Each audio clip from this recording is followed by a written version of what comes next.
السلام علیکم دوستوں، کیسے ہو؟ امید کرتا ہوں سب دوست خیر و خیرت سے ہوں گے۔ دوستوں، آج میں نے آپ کو ایگمنٹن سرپ کے بارے میں بتانی ہے کہ ایگمنٹن سرپ کس لیے استعمال کیا جاتا ہے، اس کے استعمال کرنے کا طریقہ کیا ہے، اس کے یوزز کیا ہے، اس کے بینیفٹس کیا ہے، اس کے سائیڈ افیکٹ کیا ہے۔ یعنی کہ ایگمنٹن سرپ کے مکمل تفصیل کے ساتھ آپ کو بتائیں گے کہ اس کے فائدے کیا ہے، اس کے نقصانات کیا ہے، بنانے کا طریقہ کیا ہے، اس کی پرائس کیا ہے، استعمال کرنے سے کیا نقصانات ہوتے ہیں۔ مکمل تفصیل کے ساتھ بات کرتے ہیں اس ویڈیو میں۔ اس سے پہلے دوستو، اگر آپ ہمارے اس چینل پر نئے ہو تو مہربانی کر کو میرے اس چینل کو سبسکرائب کرو اور ساتھ ہی بیل کے آئیکن پر کلک کرو تاکہ ہر نئے آنے والے ویڈیو کی نوٹیفیکیشن آپ پہلے ہی حاصل کر سکو۔ دوستو، ویڈیو کو سکپ نہیں کرو، ویڈیو کو سٹارٹ سے لے کر ان تک لازمی دیکھو تاکہ آپ سے کوئی بھی چیز مس نہ ہو جائے۔ دوستو، اگر کسی بھی میڈیسن کے متعلق من میں کوئی بھی سوال ہو تو مجھے کمنٹ کر سکتے ہو۔ دوستو، یہ ایگمنٹن سرپ ہے، اس کا فارمولا ہے کو ایمیکسول۔ اس کی اگر پرائس کے بارے میں بات کریں تو 192 روپے اس کی ایک سرپ کی قیمت ہے۔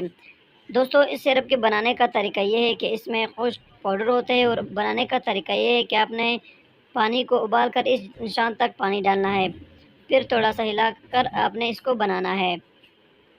دوستو، ایگمنٹن سرپ ایک اینٹی بائیوٹک سرپ ہے، یہ بچوں کے لیے بہت ہی مفید سرپ ہے۔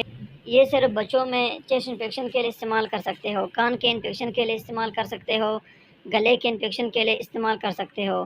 جس میں جس جگہ پر بھی انفیکشن ہو تو انفیکشن کو ٹھیک کرنے کے لیے، انفیکشن کو ختم کرنے کے لیے، یعنی کہ زخم کو ختم کرنے کے لیے، ٹھیک کرنے کے لیے اس سرپ کو آپ استعمال کر سکتے ہو۔ چیسٹ انفیکشن کے لیے ایگمنٹن سرپ بہت ہی مفید سرپ ہے۔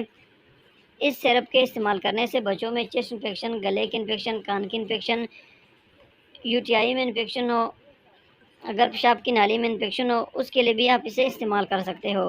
انفیکشن کو ختم کرنے کے لیے بہت ہی بہترین سرپ ہے۔ دوستو، استعمال کرنے کا طریقہ یہ ہے کہ اسے ایک چمچ صبح، ایک رات کو کھانا کھانے کے بعد استعمال کر سکتے ہو۔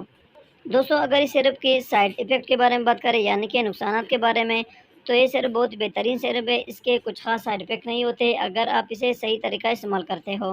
دوستو، ہر میڈیسن کو ڈاکٹر کے ہدایات کے مطابق استعمال کرو تو بہتر ہے۔ اگر اس کے کچھ سائیڈ ایفیکٹ بھی ہو جائے تو اس میں جسم پر الرجی ہوتی ہے، پیٹ میں درد ہو سکتا ہے اور دست لگ جاتے ہیں۔ یہ تھی دوستو ایگمنٹن سرپ کے سائیڈ ایفیکٹ، یوزز، بینیفٹ اور پرائس۔ دوستو، امید کرتا ہوں کہ آپ کو ویڈیو پسند آئی ہو۔ اگر ویڈیو پسند ہو تو ویڈیو کو لائک، شیئر اور کمنٹ کرو، اور میرے اس چینل کو ضرور سبسکرائب کرو۔ ملتے ہیں نیکسٹ ویڈیو میں، تب تک کے لیے اجازت ہو۔ اللہ حافظ۔